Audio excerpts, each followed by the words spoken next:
Let me tell you what happened in a basement in Yekaterinburg. It was July 17th, 1918, 1:30 in the morning. A family was woken from their sleep and told to dress quickly. They were being moved, their captors said, for their own safety. The White Army was approaching, and the streets weren't secure. The family believed this. They had been prisoners for months, shuttled from palace to house to this final destination, a merchant's villa the Bolsheviks had renamed the House of Special Purpose. They had learned to follow orders, to hope, to wait for rescue that kept being promised but never came. 11 people filed down into the basement. The former Tsar of Russia, Nicholas II, his wife, Alexandra, their 5 children, Olga, 22, Tatiana, 21, Maria, 19, Anastasia, 17, and Alexei, 13, carried in his father's arms because he couldn't walk. The hemophilia that had shaped their entire dynasty's fate had flared again. With them came 4 loyal servants who had chosen to stay: Dr. Eugene Botkin, the court physician; Anna Demidova, the chambermaid, clutching a pillow; Ivan Kharitonov, the cook; Alexei Trupp, the footman. They hadn't been forced to come. They'd refused to leave. The basement room was small, about 25 feet by 20 feet, bare walls, a single window, barred and whitewashed. The family was told to wait there. Chairs were brought for Alexandra and Alexei, she because of her sciatica, he because of his disease. Nicholas asked if they could have more chairs. There were none, so they stood, the healthy ones. The 4 Grand Duchesses in a row behind their mother, the servants against the back wall. Nicholas in front, still somehow dignified, still somehow regal, even now. They waited, and then the doors opened and 11 armed men walked in. The leader's name was Yakov Yurovsky. He was a watchmaker's son, a committed Bolshevik, a man who believed absolutely in what he was about to do. He had a piece of paper in his hand. "In view of the fact that your relatives in Europe continue their assault on Soviet Russia," he read, "the Ural Regional Soviet has sentenced you to be shot." Nicholas didn't understand at first. Or maybe he understood perfectly and simply couldn't believe it. He turned toward his family, then back to Yurovsky. His last words were either "what?" or "you know not what you do." The accounts differ. It doesn't matter. Yurovsky raised his pistol and shot the Tsar in the chest. And then everything became chaos. The execution squad opened fire. 11 guns in a small basement room, the sound deafening, the smoke blinding. They had been assigned specific targets, 1 killer for each victim, but discipline broke down immediately. Several guards disobeyed orders and shot Nicholas first, instead of their assigned targets. Others couldn't see through the gun smoke. Others simply panicked. The Tsarina and Olga died quickly. Bullets to the head. But something strange was happening with the others. The bullets weren't killing them. The daughters were still alive, still screaming, still moving, even as round after round was pumped into them. The room filled with smoke, and the guards couldn't understand why these girls wouldn't die. They didn't know about the diamonds. Over the preceding months, as the family's situation had grown more desperate, the Empress had sewn jewels into her daughters' corsets. Diamonds, rubies, pearls, a fortune in gemstones, hidden in the undergarments of 4 young women. It was meant to help them. If they escaped, if they were rescued, if somehow they found their way to safety, they would need money. They would need something to sell. The jewels were hope, crystallized and hidden against their skin. Instead, the jewels became armor. The bullets struck the corsets and ricocheted. The diamonds deflected shots that should have been fatal. The girls were wounded, bleeding, terrified, but alive. The guards ran out of ammunition. The room was thick with smoke and screams and the smell of blood. Bodies lay everywhere, some dead, some dying, some somehow still conscious. Yurovsky's men resorted to bayonets. They stabbed the survivors. Tatiana, Maria, the maid Demidova, who fought back with her pillow until they cornered her against the wall. Alexei, who was still somehow alive despite everything, shot twice more in the head at point-blank range. And Anastasia, she had been knocked unconscious by the initial volley or had fainted from terror. When a guard approached her body to move it, she suddenly came to, screaming, struggling, reaching out with hands that found nothing to hold on to. They stabbed her until she stopped. Some accounts say it took 20 minutes for everyone to die. Some say 30. The guards couldn't agree afterward. Time moves differently in places like that. When it was finally over, 11 bodies lay in a basement awash with blood. The 300-year Romanov dynasty had ended in half an hour of botched murder. But that wasn't the end of the story, it was only the beginning. In 1997, an animated film was released. You probably know it. A red-haired girl named Anya discovers she's really a lost princess. She reunites with her grandmother. She defeats the villain Rasputin. She falls in love. She lives happily ever after.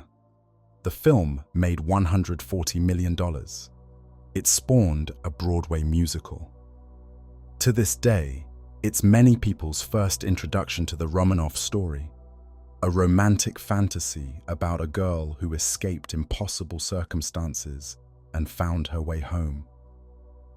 It's a beautiful lie, and tonight, we need to ask ourselves why we need it. Why, of all the children murdered in that basement, did Anastasia become the one we couldn't let die? Why did her story spawn decades of imposters, each claiming to have escaped the bullets and the bayonets? Why did we need so desperately to believe that someone, anyone, got out? The answer, I think, has less to do with Anastasia than with us. We can't bear the alternative. We can't accept that sometimes evil wins completely, that sometimes the bad guys shoot the children and get away with it, that sometimes there is no rescue, no escape, no last-minute miracle to redeem the horror. The Anastasia myth is the story we tell ourselves because the truth is unbearable. A 17-year-old girl was murdered in a basement, and we've spent a century pretending she wasn't. Tonight, we're going to meet the real Anastasia, not the cartoon, not the imposters who claimed her name, not the myth, the girl who died. Before we continue, I want to ask you something. If you believe these forgotten stories are worth remembering, if you believe the real lives behind the myths deserve to be told, you can help us continue this work by liking this video and subscribing. Your support keeps these stories alive. Every view, every subscription, every share helps us dig deeper into the past that others would prefer to sanitize or forget. Tonight, we will trace the short life of Grand Duchess Anastasia Nikolaevna, from her birth in a palace where her parents wept that she wasn't a boy, to the basement where she died with diamonds sewn into her dress. We will meet her family, the weak father who loved his children but couldn't save his country, the mother obsessed with her son's disease, the 4 sisters who signed their letters OTMA and promise to stay together forever. We will follow them through revolution and exile, through the house of special purpose, through the bullets and the bayonets, and the acid and the shallow graves. And then we will meet the women who claim to be her. Anna Anderson, pulled from a Berlin canal in 1920, who spent 60 years insisting she was the missing Grand Duchess. Eugenia Smith, who wrote an autobiography of her supposed life as Anastasia.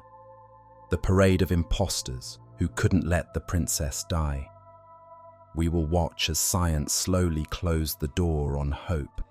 The DNA tests in 1994, the discovery of the final bodies in 2007. We will see how the myth persisted even after the evidence was irrefutable. And we will ask the question that has haunted this story for more than a century. Why couldn't we let her go? Welcome to the Midnight Archives. Anastasia Nikolaevna Romanov was born on June 18th, 1901, and her family was devastated. Not because anything was wrong with her. She was healthy, alert, with the blue eyes that ran in the family. By all accounts, a perfect baby.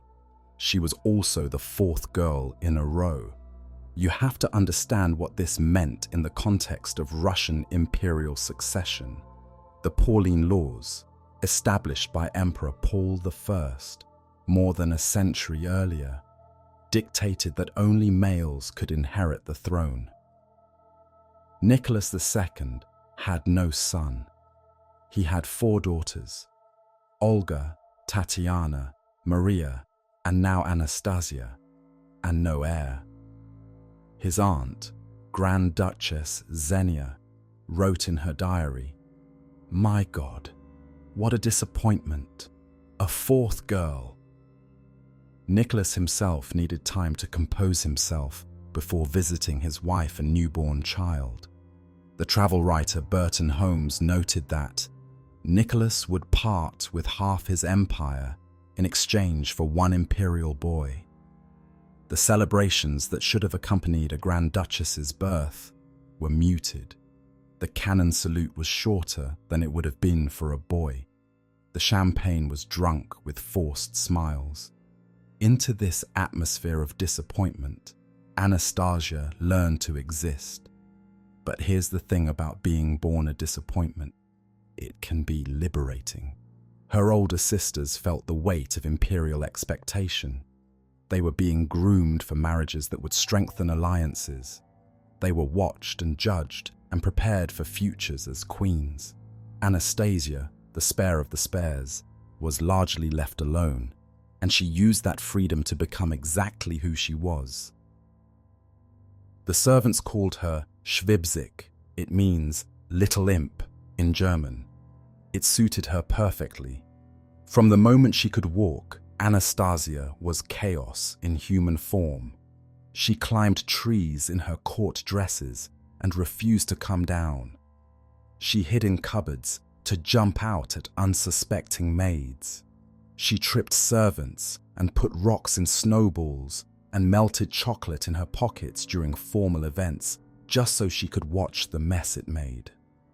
Gleb Botkin, the son of the family physician, would later write that she undoubtedly held the record for punishable deeds in her family, for in naughtiness she was a true genius. She was short for her age and inclined toward chubbiness, nothing like the elegant, ethereal princess of the animated film. Her tutors, Pierre Gilliard and Sidney Gibbs, found her bright but completely uninterested in the restrictions of formal education. She would rather be making people laugh, and she was very, very good at making people laugh. She had a gift for mimicry. She could imitate her relatives, her tutors, the court officials who came to visit, not cruelly, but with an accuracy that delighted everyone except the person being imitated. She organized theatrical performances with her siblings, and her comic timing always brought down the house. Her sharp wit could sometimes wound. One cousin, Princess Nina Georgievna, called her nasty to the point of being evil. But most who knew her remembered the humor rather than the sting. She was too charming to stay mad at, too funny, too alive. She was, by all accounts, her father's favorite. Nicholas, burdened by an empire he couldn't control, and a wife increasingly consumed by their son's illness, found in Anastasia something uncomplicated, a child who made him smile. "My darling, sweet, dear papa," she would write to him, "I salute you. I kiss your hands and feet 1,000,000 times." She signed her letters with flourishes and exclamation points, like everything else in her life. Anastasia was part of a unit. The four Romanov sisters called themselves Otiema, a name derived from their first initials: Olga, Tatiana, Maria, Anastasia. They signed letters with it. They made decisions together. They were, in many ways, a single entity divided into four bodies. But within Otma, there were subdivisions. Olga and Tatiana were the big pair, older, more serious, more conscious of their duties. Olga was moody and intellectual, the most aware of how precarious their position really was. Tatiana was practical and organized, her mother's right hand, the one who kept everything running. Anastasia and Maria were the little pair. They shared a bedroom with walls painted grey and ceilings decorated with butterflies.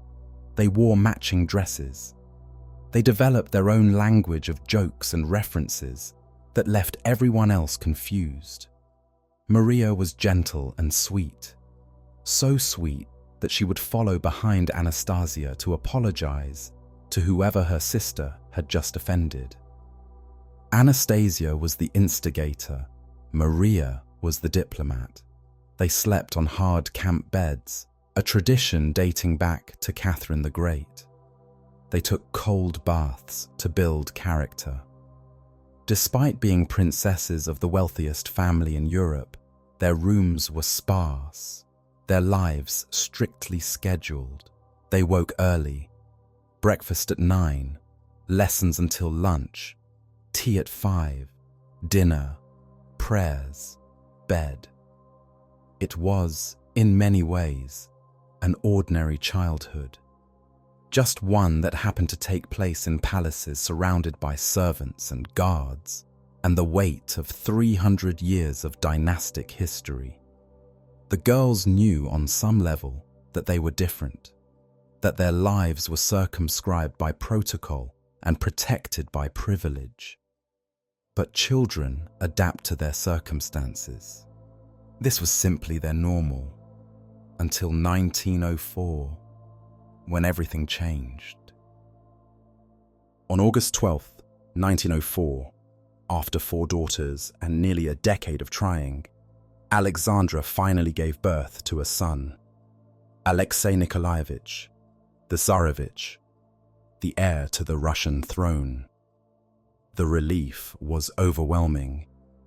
The cannon salutes went on forever. The celebrations were genuine. The succession was secured. The Romanov dynasty would continue for about 6 weeks. Then the bleeding started. Alexei had inherited hemophilia from his mother's side, the disease that had claimed so many male descendants of Queen Victoria. His blood couldn't clot properly. A minor bump could cause internal bleeding that lasted for days. A small cut could be life-threatening. Any accident, any fall, any childhood roughhousing could kill him. Alexandra's response to this diagnosis consumed the rest of her life. She became obsessed with protecting her son, obsessed with finding a cure, obsessed, eventually, with the one person who seemed able to ease his suffering, a Siberian peasant faith healer named Grigory Rasputin. The girls watched their mother retreat into this obsession, watched their household reshape itself around their brother's fragility. Watch their parents' attention, never abundant to begin with, focus even more narrowly on the boy who might die at any moment. Anastasia, in particular, seemed to have a special bond with Alexei. Perhaps it was because they were closest in age. Perhaps it was their similar temperaments. He was as mischievous as she was when his health allowed. Perhaps she simply refused to treat him as the delicate invalid everyone else saw. She made him laugh. She distracted him from his pain. She was the one sibling who seemed to communicate with him without words, to sense what he needed before he asked. When the darkness finally came for the Romanovs, she would die reaching for him. By 1914, the Romanov court was haunted by Rasputin. You've heard of him. You probably know the legend, the mad monk, the evil genius, the man who controlled the empress through hypnotism or sex or dark magic. The animated film turned him into a literal sorcerer, a villain who sold his soul and led an army of demons. The truth was both more mundane and more disturbing. Rasputin was a peasant holy man who discovered he could stop Alexei's bleeding episodes. How exactly remains unclear. Perhaps it was hypnosis. He would sit by the boy's bed and talk to him in a low, calm voice until the child relaxed and the hemorrhaging slowed. Perhaps it was coincidence. The episodes would eventually stop on their own, and Rasputin happened to be present when they did. Perhaps it was something unexplainable. What mattered was that Alexandra believed he could save her son, and that belief gave Rasputin unprecedented access to the Russian imperial family. He dined with them, he advised them, he recommended appointments to government positions. His influence over the empress, and through her, the Tsar, became the subject of vicious rumors. People whispered about orgies, about demonic pacts, about a peasant who had bewitched the most powerful woman in Russia. The four Grand Duchesses had complicated relationships with this strange figure in their midst. He called them by nicknames, blessed them, sometimes offered advice about their health or their spiritual lives. There's no evidence anything inappropriate occurred, but the intimacy itself was scandalous. Rasputin was murdered in December 1916, poisoned and shot and drowned by nobles who thought they were saving Russia. By then, it was far too late. The damage to the dynasty's reputation was done. The association with this mystical peasant had convinced much of Russia that the imperial family was either corrupt or insane. When the revolution came 3 months later, Rasputin was one of the charges against them. The mad monk, the evil influence, the proof that the Romanovs were unfit to rule. The real Rasputin died in a river in St. Petersburg. The cartoon Rasputin lived on, convenient shorthand for everything that went wrong with Russia's last imperial family. February 1917. The Russian Empire was collapsing. The war with Germany had been catastrophic. Millions of soldiers dead, food shortages at home, a transportation system breaking down, a government that couldn't govern.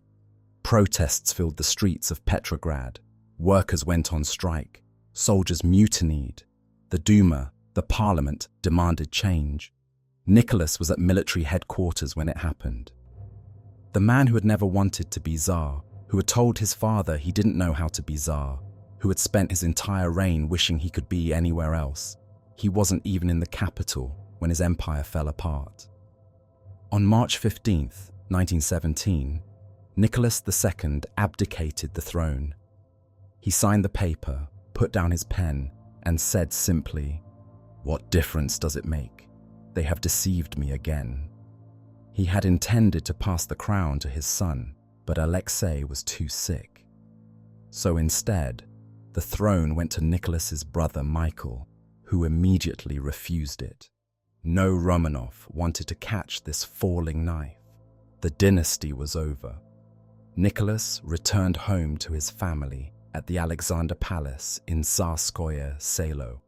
He found his children sick with measles, all of them, one after another, confined to their beds. Anastasia was the last to fall ill. By the time she recovered, the family was under house arrest. They were prisoners now, guarded, watched, restricted in their movements. But they were still together, still a family, still hopeful that some resolution would come. Exile to England, perhaps, where their cousins ruled. Or refuge in Denmark, where Nicholas's mother had fled. What they didn't know, what they couldn't know, was that their cousin King George V had been asked to give them asylum and had refused. The political risks were too great. The Tsar's unpopularity might spread. Better to let them find their own way out. There was no way out. August 1917. The family was moved. The provisional government, the moderate socialists who had taken over after Nicholas's abdication, decided that Petrograd was too dangerous for the former royals. There were radicals who wanted them dead. There were monarchists who might try to rescue them. Better to send them somewhere remote, somewhere quiet, somewhere the problem could be contained. They chose Tobolsk, a town in Siberia more than 2,000 miles from the capital. The governor's mansion became their new prison. 13 rooms for the imperial family and their reduced household staff. It was, by the standards of what was coming, almost pleasant. They had books, they had servants, they had space to walk in the enclosed garden. They could hold religious services. They could be a family. The girls put on plays for their parents, comedies that made everyone laugh. Anastasia always stealing scenes with her timing. They helped with household chores, something they'd never had to do before. They worked in a kitchen garden, growing vegetables. They taught themselves to cook and mend and do laundry. Anastasia, characteristically, turned even captivity into material for humor. Guards remembered her as cheerful, full of life, always ready with a joke or a funny face. But the situation was deteriorating. In November, the Bolsheviks seized power from the provisional government. Lenin's revolution had succeeded. Russia was now in the hands of men who had no interest in clemency toward the old regime. By spring 1918, the family was moved again. This time, the destination was Yekaterinburg, deeper into the Urals, closer to the advancing White Army, closer to their end. They went in two groups, Nicholas, Alexandra, and Maria first, in April. The others followed in May, after Alexei had recovered enough to travel. When the second group arrived at the Ipatiev house, they found something had changed. The Ipatiev house was a merchant's villa that had been requisitioned by the Ural Soviet. They'd built a high wooden fence around it, blocking all view from the street. They'd whitewashed the windows so no one could see in or out. They'd stationed guards at every entrance. They called it the House of Special Purpose. The family was confined to 4 rooms on the upper floor. The guards occupied the ground floor. There would be no garden walks here, no theater performances, no pretense that this was anything other than imprisonment. The commandant, a man named Yakov Yurovsky, ran the house like the prison it was. Wake up at a fixed time, meals at fixed times, limited exercise in the small courtyard. Every moment accounted for. The windows stayed sealed and whitewashed. The summer of 1918 was unusually hot, and the family sweltered in their rooms, unable to open the windows, barely able to breathe. Some of the guards were kind. Alexander Strikotin remembered Anastasia as very friendly and full of fun. Another guard called her a very charming devil who was mischievous and, I think, rarely tired. Other guards were hostile. One described her as offensive and a terrorist whose provocative comments caused tension in the ranks. But kind or hostile, the guards were there for a purpose. The family was being held as hostages. The Ural Soviet had made this explicit. Any attempt at counter-revolutionary action in the town would result in summary execution. The question wasn't whether they were in danger. The question was when the danger would arrive. In late June, something happened that sealed the family's fate. Letters began arriving at the Ipatiev house. They were written in French, smuggled past the guards, and they offered hope. A group of loyal officers was planning a rescue. The family should be ready to flee at a moment's notice. The Romanovs responded. They wrote back, confirming their willingness to attempt escape. They provided details about the house, the guards, the routine. They prepared themselves for the moment when their saviors would come. They didn't know the letters were fake. The Cheka, the Bolshevik secret police, had written them. It was a trap. The government needed justification for what they were planning to do. By soliciting the family's cooperation in an escape attempt, they created the evidence they needed. The Romanovs were plotting against the Soviet state. They were corresponding with counter-revolutionary forces. They were a threat that had to be eliminated. On July 14th, 2 days before the end, a priest was allowed to conduct a service for the family. Father Ivan Storozhev would later describe the experience as haunting. The family sang the liturgy with unusual intensity. There was, he said, an eerie sense of doom in the room. It was as though they were sharing, knowingly, in their own last rites. The night of July 16th, the family went to bed early. The next time they would be woken, it would be to die. At 1:30 a.m. on July 17th, Dr. Botkin received a knock on his door. The family needed to dress quickly, he was told. They were being moved. The White Army was approaching, and the house wasn't safe. Botkin woke the others. The family dressed. They packed a few belongings. They probably believed what they were told, that this was another transfer, another prison, another holding pattern, until their fate could be determined. Alexandra asked for chairs. Her sciatica was acting up. Alexei couldn't stand. Nicholas carried him down the stairs. The guards led them through a courtyard and into the basement. The room was bare, except for 2 chairs that were brought in for the Tsarina and the Tsarevich. The family arranged themselves, Nicholas in front, Alexandra and Alexei seated, the 4 daughters behind their mother, the servants against the back wall. Anna Demidova, the chambermaid, held a pillow in her arms.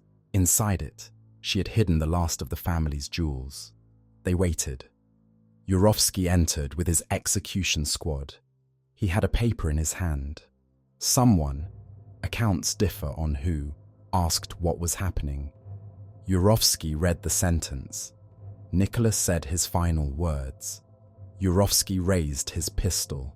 And then, everything happened very fast and very slow at the same time. The plan was simple. 11 executioners, 11 targets. Each man had been assigned someone to kill. Quick, clean, efficient. Nothing went according to plan. The first volley of shots killed Nicholas, Alexandra, and Olga, but the bullets that hit the other daughters ricocheted off the diamonds sewn into their corsets. The girls screamed and fell but didn't die. The room filled with smoke. The guards couldn't see their targets. Some fired wildly. Some ran out of ammunition. The noise was overwhelming. Gunshots echoing off stone walls, screaming, shouting, the sound of bodies hitting the floor. Maria tried to escape. She ran for the doors and was shot in the thigh, then shot again. Demidova fought back with her pillow until they cornered her against the wall and bayoneted her. Botkin was shot, but didn't die immediately. He lay on the floor, breathing, until someone finished him with a pistol shot to the head. Alexei was still alive after the initial shooting. He lay on the floor, groaning. Yurovsky shot him twice in the head. Tatiana was stabbed. Maria was stabbed. Anastasia had been knocked unconscious by the initial chaos.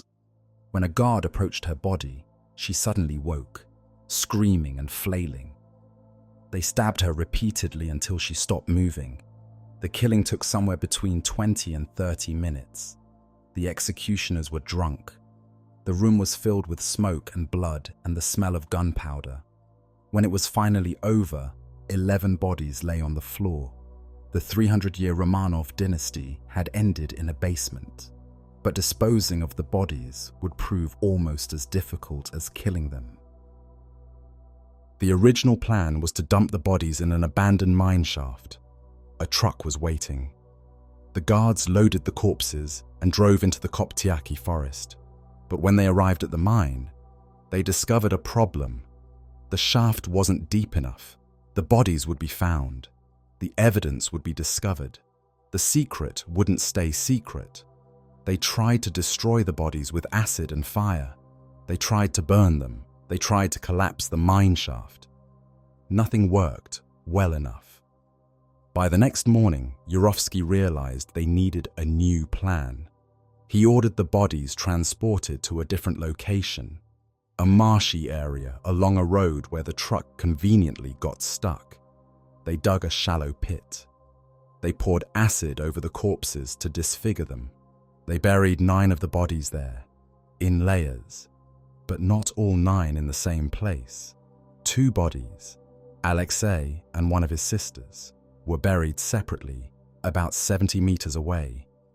Perhaps this was intentional, to confuse anyone who might find the grave. Perhaps it was simply haste, the dawn approaching and the work unfinished. The sister buried separately was probably Maria, based on later forensic analysis. But for decades, there was another theory, a theory that kept hope alive and launched 1,000 imposters. The missing body might have been Anastasia. The Bolshevik government faced a problem. They had murdered the Tsar of Russia and his entire family. This was, by any standard, a significant political act, one that would define how the new Soviet state was perceived by the world. So they lied. The initial announcement, released days after the execution, stated only that Nicholas had been shot. His wife and son, the government claimed, had been moved to a secure location. The fate of the daughters wasn't mentioned at all. This selective disclosure was strategic. Lenin had ordered the execution, but he understood the optics of killing children. Better to let the world assume they'd survived. Better to leave the door open for plausible deniability. The result was confusion. Rumors spread immediately. The Tsar was dead. But what about the others? Some said they'd been rescued. Some said they'd escaped during the chaos of the execution. Some said they'd been smuggled out of Russia entirely and were living in exile somewhere, waiting for the right moment to return. The Soviet government, which knew the truth, said nothing to correct these theories. The silence served them. As long as no one knew what had really happened, no one could hold them fully accountable. For years, then decades, the fate of the Romanov children remained officially uncertain, and into that uncertainty walked the imposters. Of the 5 Romanov children, Anastasia became the focus of the survival myths. Not Olga, the eldest and most serious. Not Tatiana, the practical one, the organizer. Not Maria, the beauty with eyes like saucers. Not even Alexei, the heir to the throne, whose survival would have had the greatest political implications. Anastasia, the mischievous one, the funny one, the imp. Why her? Part of the answer is practical. When the first mass grave was discovered in 1991, it contained only 9 bodies. The Tsar, the Tsarina, 3 daughters, and the 4 servants. 2 of the children were missing. Forensic analysis initially couldn't determine which daughter was absent, and some experts argued it was Anastasia. But the myth predates the forensic evidence. People were claiming to be Anastasia as early as 1920, long before anyone had found any bodies at all. Perhaps it was her age. At 17, she was the youngest of the daughters, young enough to seem vulnerable, young enough that people could imagine her surviving through sheer, scrappy determination. Perhaps it was her personality, the stories of her mischievousness, her humor, her refusal to follow rules. These suggested someone who might find a way out when others couldn't. Perhaps it was simply that she was the most recent in people's memories, the baby of the family, the one who should have had her whole life ahead of her. Or perhaps the answer is darker. Perhaps we needed to believe that someone escaped the basement because the alternative, that they all died, that evil won completely, that there was no miracle, was unbearable. Anastasia became our collective hope, the princess who might have lived, the happy ending we couldn't stop looking for. They started appearing almost immediately. Within months of the execution, women across Europe began claiming to be the lost Grand Duchess. Some were clearly mentally ill, confused about their own identities. Some were con artists, hoping to access the Romanov fortune rumored to be held in foreign banks. Some may have genuinely believed their own claims. The numbers are staggering. Over the course of the 20th century, at least a dozen women publicly claimed to be Anastasia. More made private claims or were identified by others as the missing princess. They couldn't all be her. They couldn't even mostly be her. At most, one could be telling the truth, and probably none of them were. But the claims kept coming. There was Nadezhda Vassilieva, who was imprisoned by the Bolsheviks for insisting she was Anastasia, then institutionalized in a mental hospital where she eventually died. There was Eleonora Kruger, who never actually claimed to be royalty, but was believed by many to be the missing duchess nonetheless. There was Eugenia Smith, who wrote an entire autobiography of her supposed life as Anastasia. And then there was Anna Anderson. February 17th, 1920. Berlin, Germany. A young woman jumped off the Bendler Bridge into the Landwehr Canal. She was pulled from the water by a police sergeant who happened to be nearby. She was taken to a hospital. She refused to identify herself. For 2 years, she was known only as Fräulein Unbekannt, Miss Unknown. She wouldn't speak. She wouldn't explain who she was or why she'd tried to kill herself. The authorities couldn't identify her. No one came forward to claim her. She was transferred to the Daldorf Asylum, where she continued her silence. She had scars on her body, evidence of wounds that might have come from bullets or bayonets. She spoke German, but with an accent that some found strange. She was clearly traumatized by something. And then, in 1922, a fellow patient at the asylum started a rumor. Clara Puthert noticed the mysterious woman's resemblance to photographs of the Russian imperial family. She began telling people that Miss Unknown was actually Grand Duchess Tatiana, somehow escaped from the massacre. The young woman initially denied it. Then, when pressed, she said she wasn't Tatiana. She was the youngest daughter. She was Anastasia. Anna Anderson, as she eventually came to be known, told a remarkable story. She claimed that on the night of the execution, she had been shielded from the bullets by her sister Tatiana's body. She was stabbed but not killed. When the guards loaded the bodies onto the truck, she was still alive. A soldier named Alexander Tchaikovsky discovered she was breathing. He hid her, treated her wounds, and smuggled her out of Russia through Romania. She married him. They had a child. He was killed in a street fight. The child was placed in an orphanage. Eventually, she made her way to Berlin, alone and traumatized, where she tried to end her life in the canal. It was a dramatic story. It was also unverifiable. Tchaikovsky was conveniently dead.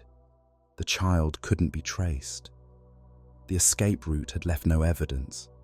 But Anna had something that made people believe. She knew things.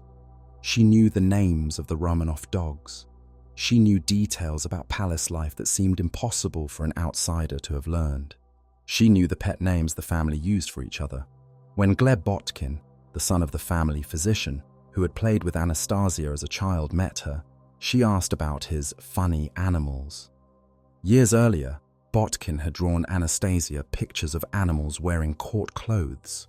How could she have known about that, unless she was who she claimed to be?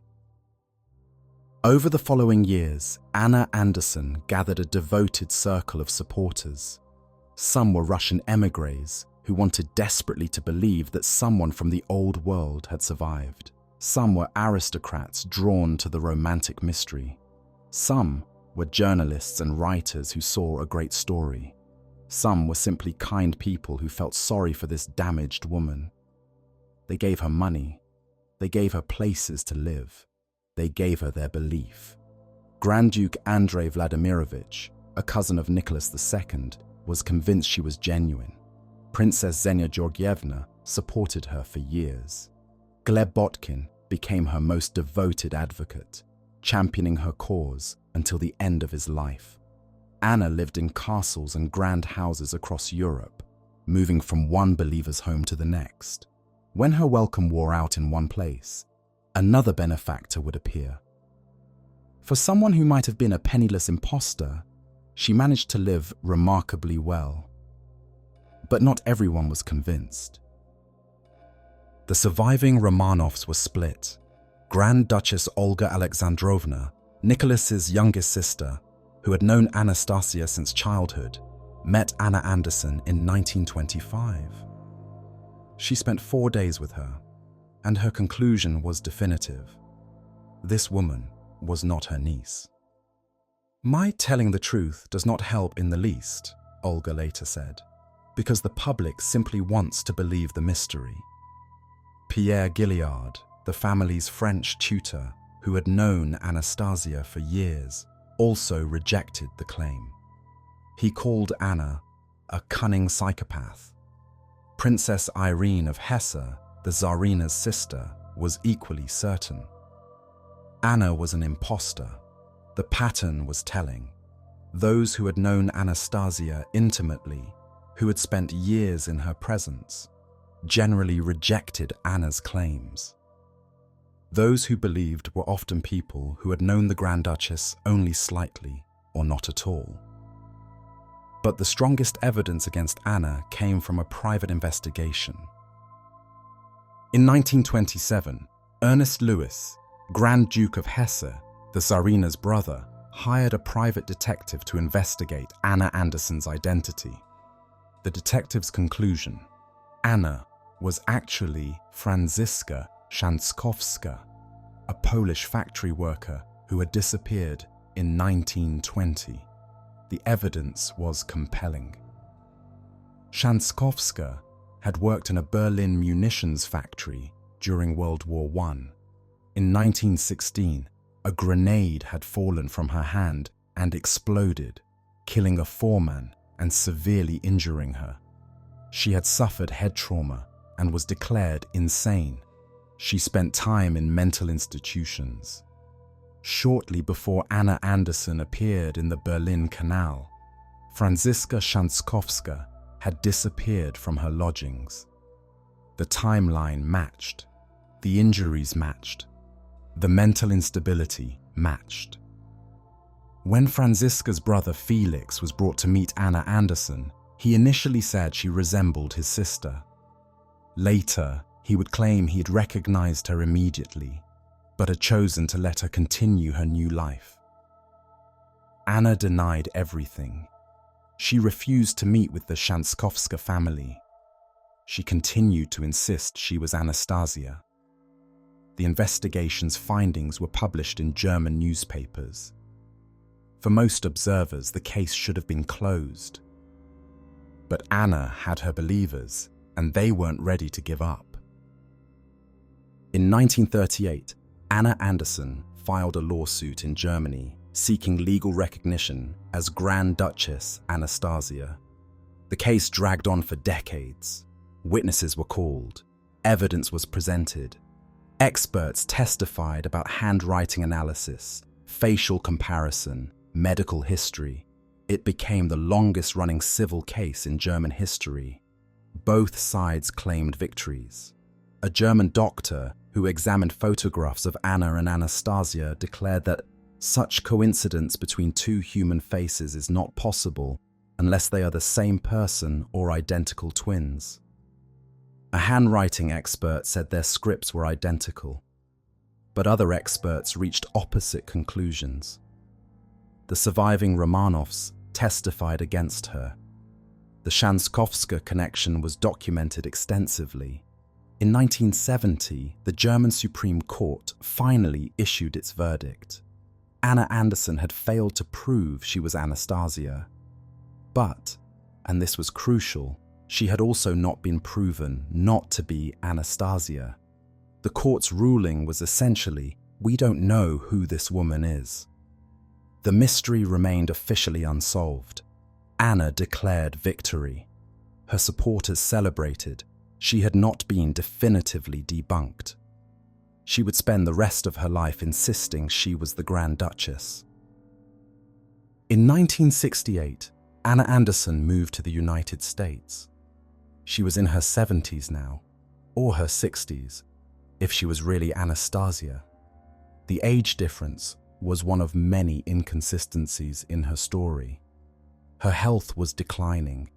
Her circle of European supporters had shrunk, but she found a new champion, John Manahan, a wealthy history professor from Charlottesville, Virginia. Shortly before her visa was due to expire, she married him. The Manahans became local celebrities and local eccentrics. They lived in a house on University Circle that gradually descended into squalor. They had dozens of dogs and cats. Neighbors complained about the smell. The city fined them for rat harborage. Anna, whom Jack always called Anastasia, could be heard screaming at her husband in heavily accented English. When asked about her identity in a 1978 interview, she said, "How shall I tell you who I am? In which way? Can you tell me that? Can you really prove to me who you are? You can believe it or you don't believe it. It doesn't matter." By 1983, she was gravely ill.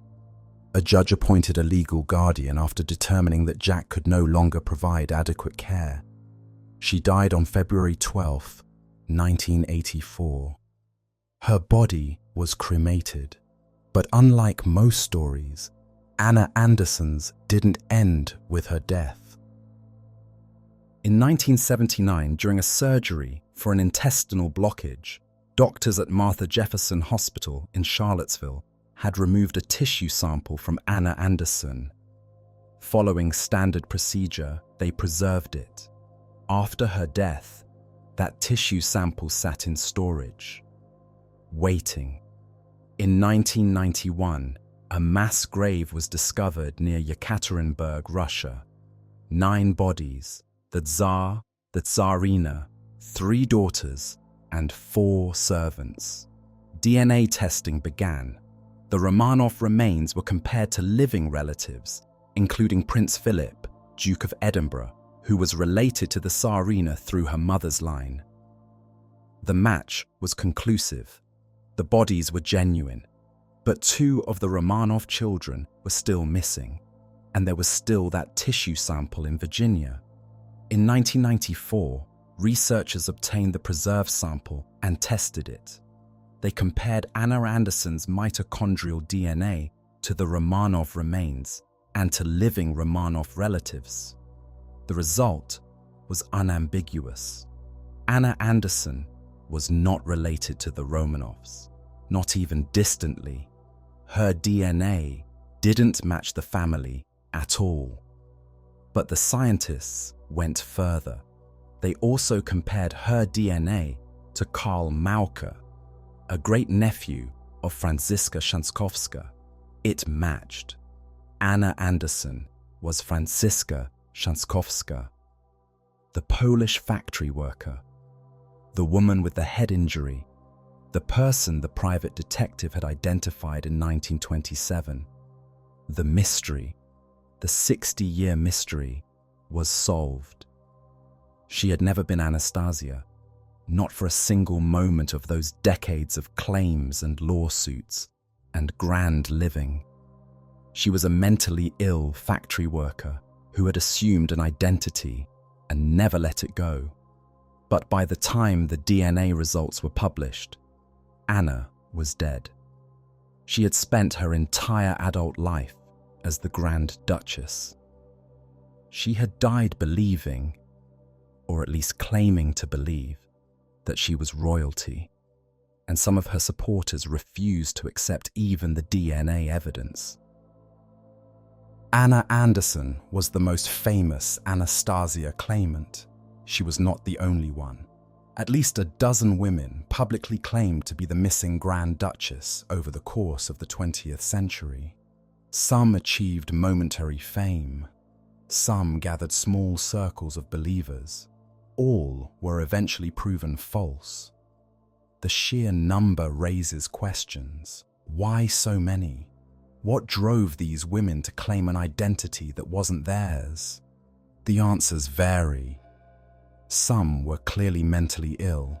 The trauma of the early 20th century, the war, the revolution, the upheaval, left many people displaced, confused, unable to anchor themselves to their own histories. Claiming to be Anastasia gave them an identity when their real identities had been destroyed. Some were con artists. The rumored Romanov fortune, supposedly held in foreign banks, was an obvious draw. If you could prove you were the last surviving heir, that money was yours. The fact that the fortune probably didn't exist in the form people imagined didn't stop people from trying.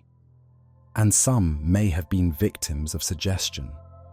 In the chaos after the revolution, many displaced people looked like they might be Russian aristocrats. They had the bearing, the manners, the speech patterns of the upper class. When someone suggested they might be the missing princess, perhaps they started to believe it themselves. The line between deliberate fraud and genuine delusion is often impossible to draw. The second most famous Anastasia imposter was Eugenia Smith. Unlike Anna Anderson, who was discovered half-drowned in a canal, Eugenia actively publicized her claim. In 1963, she approached a New York publisher with a manuscript she said contained her memories of life as the Grand Duchess. The publisher was skeptical. They demanded she take a lie detector test. First, Eugenia claimed she was merely a close friend of Anastasia who had been given the princess's notes. Under this claim, she failed the polygraph. Then she changed her story. She wasn't Anastasia's friend. She was Anastasia herself. Under this claim, she passed. The publisher went forward. Anastasia, the autobiography of H.I.H., the Grand Duchess Anastasia Nikolaevna of Russia, was published later that year. Life magazine ran excerpts. Eugenia became a celebrity. Unlike Anna Anderson, who was reclusive and difficult, Eugenia embraced the spotlight. She appeared at society parties. She gave interviews. She lived well, supported by wealthy believers. She even had a tearful reunion with Michael Goleniewski, a former Polish intelligence officer who claimed to be Tsarevich Alexei, Anastasia's brother. The two imposters embraced before photographers and confirmed each other's identities. They later had a falling out. Eugenia denounced Goleniewski as a fraud. He continued to insist she was his sister until his death. Eugenia never submitted to DNA testing during her lifetime. She died in 1997, just months before the final Romanov remains were discovered. Why did people believe them? Not just the imposters themselves, but their supporters, the aristocrats who housed them, the devotees who funded them, the journalists who championed them. Modern research into scam victims offers some insight. People who fall for cons often share certain traits. They want to believe. They've invested emotionally in a narrative. The more they've committed to the story, financially, socially, reputationally, the harder it becomes to admit they've been deceived. The Anastasia imposters offered something powerful, a happy ending to a horror story. They represented hope that evil hadn't completely triumphed. They gave people something to believe in. Once someone had publicly declared that Anna Anderson or Eugenia Smith was the real Anastasia. Admitting error meant admitting they'd been fooled. It meant acknowledging that the princess was really dead, that the basement horror was final, that there was no miracle. Most people couldn't do it. They forgave inconsistencies in the imposters' stories. They explained away failed tests and contradictory evidence. They attacked the credibility of doubters rather than questioning their own beliefs. The Anastasia saga isn't just a mystery story. It's a study in how badly people need to believe and how far they'll go to protect that belief from reality. Even after the DNA evidence, some people refused to accept the truth. When Anna Anderson's test results were published in 1994, her remaining supporters claimed the samples had been contaminated or switched. They argued that the hospital tissue might not really have been Anna's. They suggested elaborate conspiracies to hide the real results. A Facebook page titled "Anna Anderson was Anastasia Romanov" exists to this day. Eugenia Smith's believers similarly refused to accept her exposure. They pointed to the lie detector test she passed. They cited the expertise of their own analysts. They questioned the motives of everyone involved in debunking her. This is the nature of belief. Once someone has committed to a position, especially a position that's become part of their identity, evidence against it often strengthens rather than weakens their commitment. The psychology is well documented. The Anastasia myth survived DNA testing, forensic analysis, and the discovery of all the bodies. Because for some people, the myth was more important than the truth.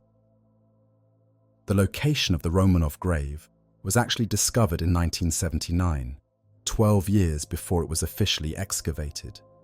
Alexander Avdonin, a Russian geologist, had spent years researching the family's disappearance. Using historical accounts and geographic analysis, he identified a probable burial site in the Koptyaki forest near Yekaterinburg. He dug. He found bones. And then he reburied them. This was the Soviet Union. Questioning the official narrative of the execution was dangerous. Revealing that you'd found the Romanovs' remains could bring unwanted attention from the government. Avdonin decided to wait. He waited until the Soviet Union collapsed. In 1991, with the Communist Party no longer in power, Avdonin finally revealed his discovery. An official excavation was conducted. The bones were exhumed. What they found was grim. 9 skeletons, jumbled together in a shallow pit. The skulls were damaged. Many had been smashed, probably to prevent identification.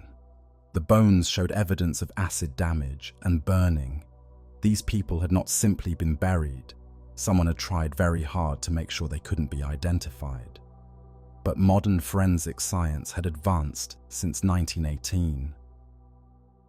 Identifying the remains required multiple approaches. First, forensic anthropologists analyzed the bones themselves. They determined the sex and approximate age of each skeleton. They looked for evidence of injuries or medical conditions that might match known facts about the Romanovs. The results were suggestive but not conclusive. There were 2 adults who could be the Tsar and Tsarina. There were 3 females in the right age range for the older daughters. There were 4 others who could be the servants. But which daughter was which? And where were the 2 missing children? DNA testing provided the answer. The scientists extracted mitochondrial DNA from the bones and compared it to living relatives. Prince Philip of Edinburgh provided a sample. He was related to the Tsarina through her grandmother, Queen Victoria. The match was positive. The bodies were the Romanovs. But the testing also revealed something troubling. Only 3 of the daughters were present, and the Tsarevich was missing entirely. 2 bodies, Alexei and one of his sisters, had been buried somewhere else.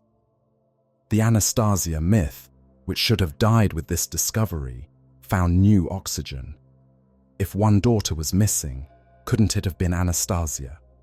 Couldn't she have escaped after all? The Russian forensic team believed Maria was the missing sister. American experts disagreed. They thought it was Anastasia. The argument wouldn't be settled for another 16 years. In 2007, 3 amateur archaeologists were searching the forest near the original burial site. About 70 meters away from the mass grave, they found something: 44 bone fragments and several teeth buried in a shallow pit. The remains were badly damaged. They had been burned and doused with acid, even more thoroughly than the bodies in the main grave. But enough DNA remained for testing. The results came back in 2008. The fragments belonged to 2 people, a teenage boy and a young woman. The boy's Y chromosome matched the Tsar. The mitochondrial DNA of both matched the Tsarina. Alexei and his sister had been found. Further analysis determined that the sister was probably Maria, confirming the Russian forensic team's original conclusion. The 3 daughters in the main grave were Olga, Tatiana, and Anastasia. Every member of the Romanov family had now been accounted for. There were no survivors. There had never been any survivors. Every imposter, every claimant, every woman who said she'd escaped the basement, all of them had been lying or deluded. The story was over. The myth, of course, continued.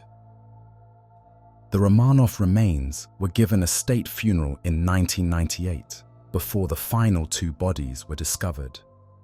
It was a strange event. The Russian government acknowledged the family's murder, but expressed no clear opinion about who was responsible. The Russian Orthodox Church refused to participate, citing doubts about the identification of the remains.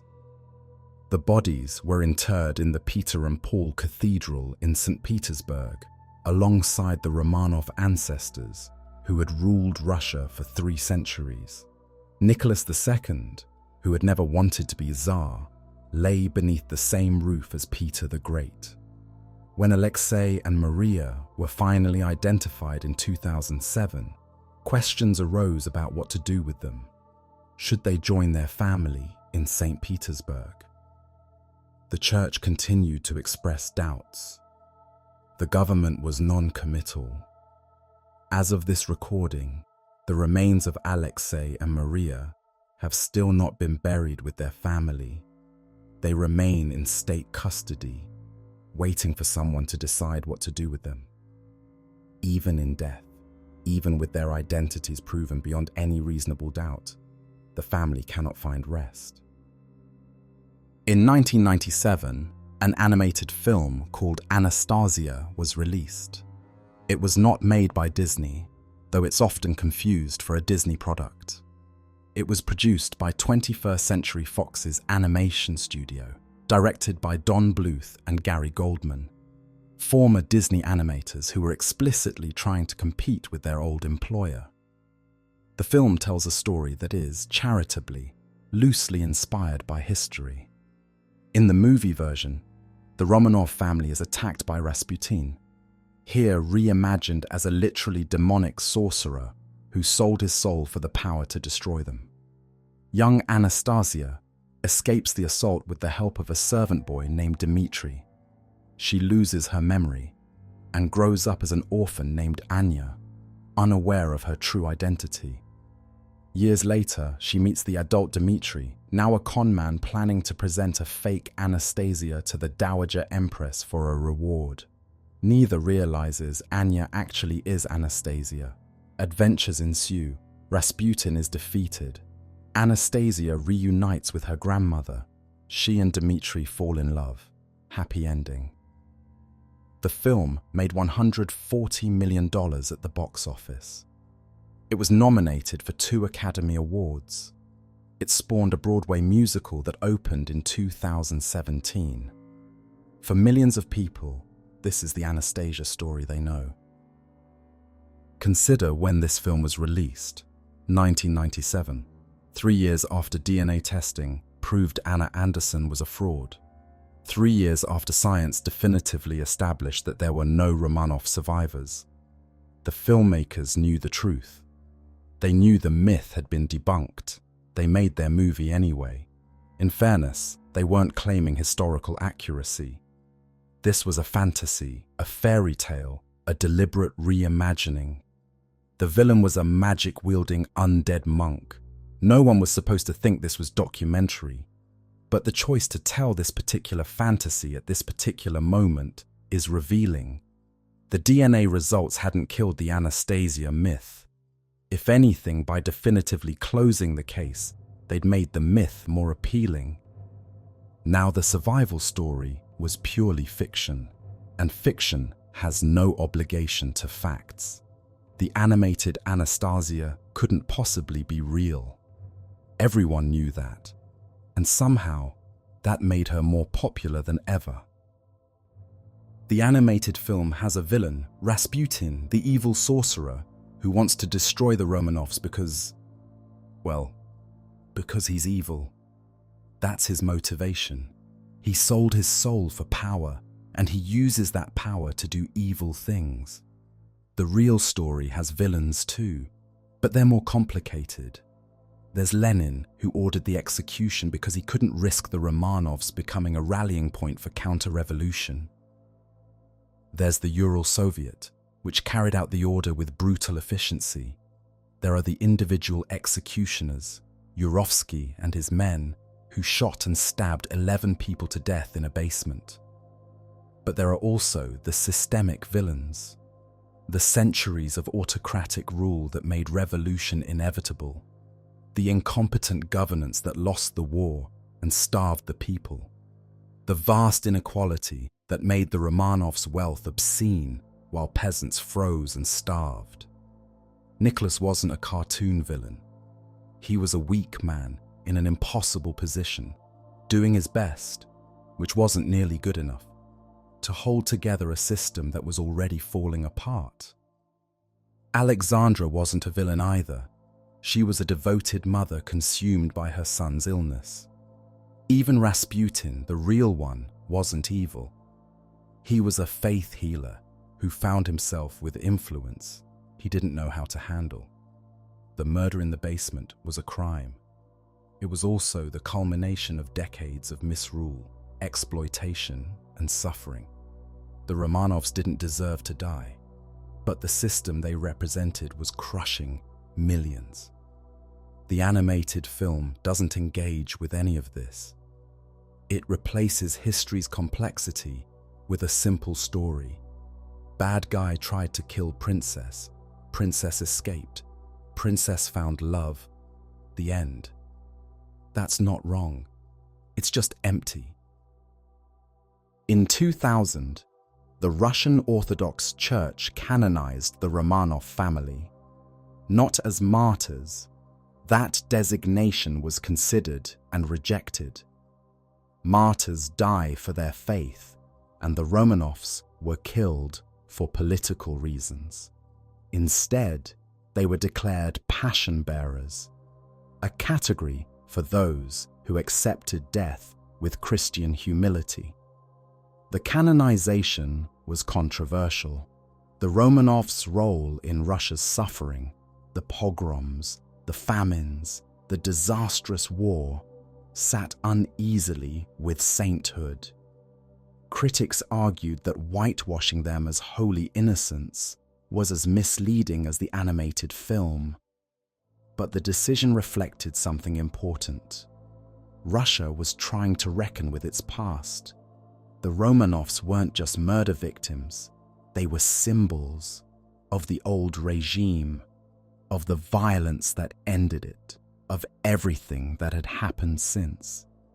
Making them saints was one way of processing that history, of finding meaning in the senselessness. Whether it was the right way is debatable, but it was at least an attempt to do something other than ignore the story entirely. We've talked about myths and movies and imposters and DNA. We've analyzed the psychology of belief and the politics of revolution. We've traced the story through a century of claims and counterclaims. But at the center of all of it is a person we've barely discussed. Anastasia Nikolaevna Romanov, a girl who was born into impossible privilege and impossible constraints, who grew up in palaces but slept on a hard camp bed, who was surrounded by servants but genuinely loved by her family, who was mischievous and funny and sharp-tongued and occasionally cruel. She was 17 when she died. She had never been in love. She had never lived on her own. She had never had to make any of the choices that define an adult life. All she'd had was her family, the sisters she signed letters with as OTMA, the brother she distracted from his pain, the father who adored her, the mother who was too consumed by worry to see her clearly. And then, one night, strangers came into a basement and took all of that away. She didn't escape. She didn't survive. She didn't grow up to find her grandmother and fall in love and live happily ever after. She died, afraid, in the dark, surrounded by smoke and screaming, reaching for someone who couldn't save her. That's the story. Not the myth, not the movie, not the imposter's claims. Just a 17-year-old girl who deserved better and didn't get it. We've reached the end of this story, and I want to leave you with a question. What do we owe the dead? The easy answer is, remember them, tell their stories, don't let them be forgotten. And there's truth in that. Anastasia deserves to be remembered, not as a myth, not as a cartoon, but as the person she actually was.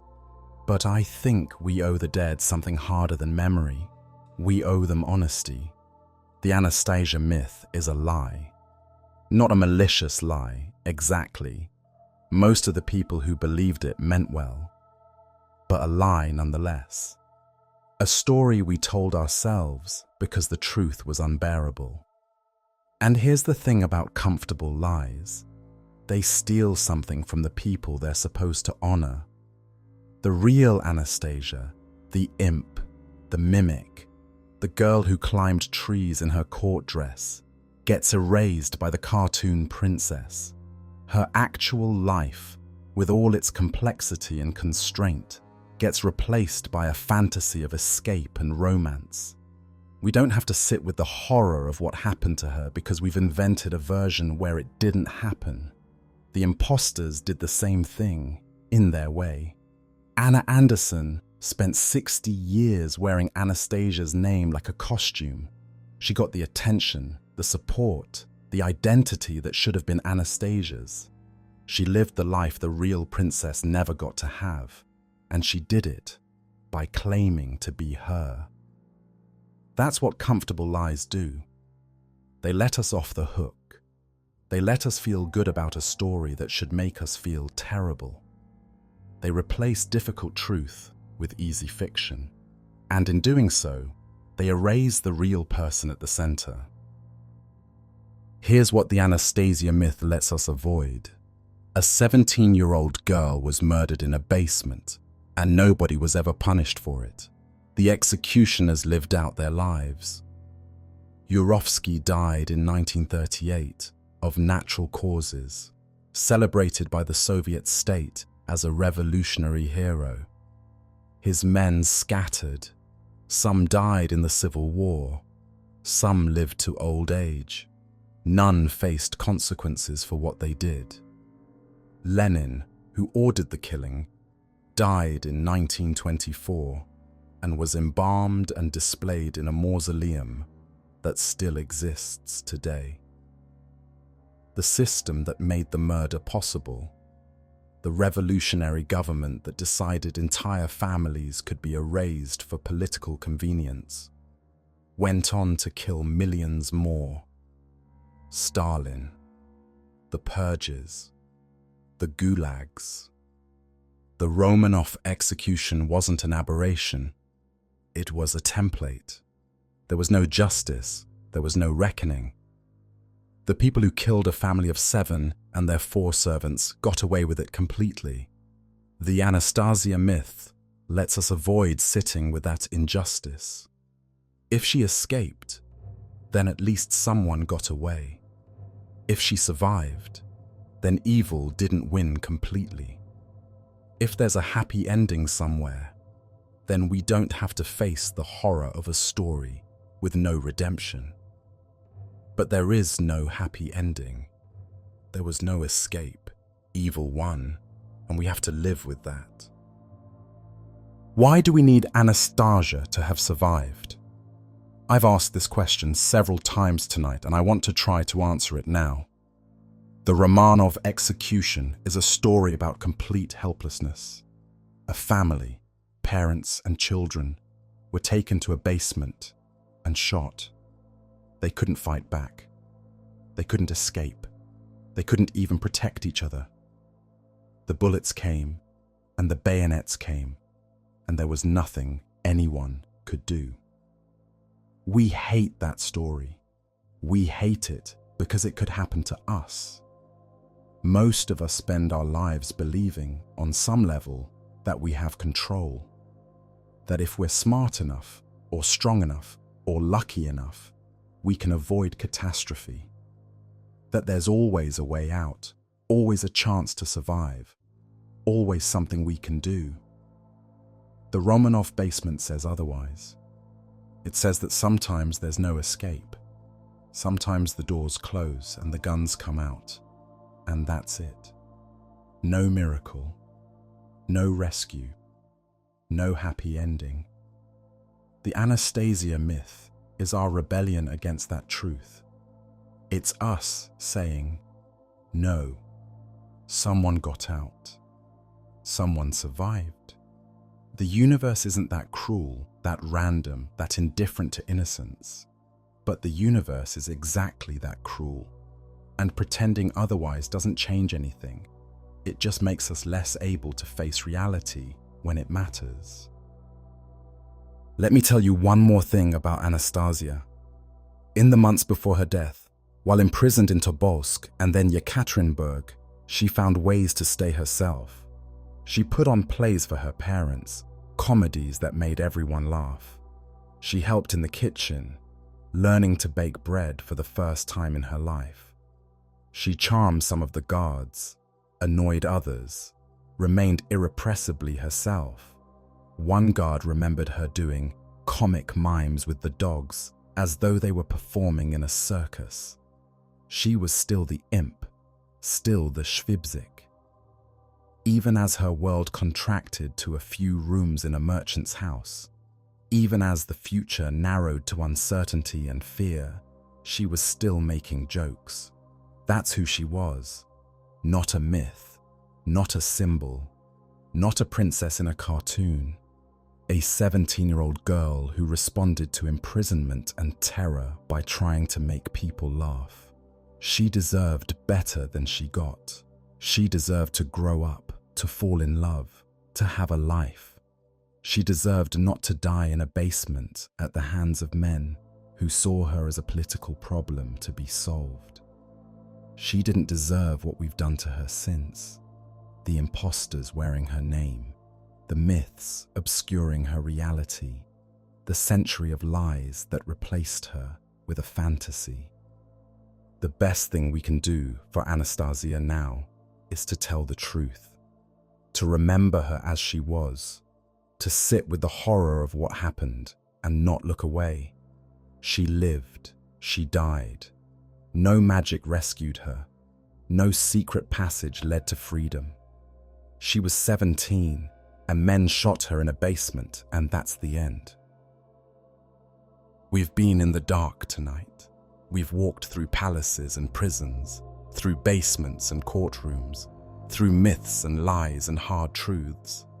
We've met a family that was murdered and the women who claim to have escaped. We've watched science close doors that hope wanted to keep open. If this story has taught us anything, it's that comfortable lies come with a cost. Every time we choose the myth over the truth, we lose something. The real person, the real history, the real lessons we might have learned. Anastasia Nikolaevna Romanov was not a cartoon princess. She was a girl who loved her family, made people laugh, and died too young. That's a tragedy, and we shouldn't need to dress it up as a fairy tale to make it bearable. Sometimes the bad guys win. Sometimes there is no escape. Sometimes all we can do is remember what really happened and refuse to let the lies win too. The next time someone mentions Anastasia, the movie, the musical, the myth, remember the girl in the basement. Remember what was done to her. Remember that she never got out. And maybe that memory, that honest reckoning with the truth, is the only justice we can offer her now. Until next time.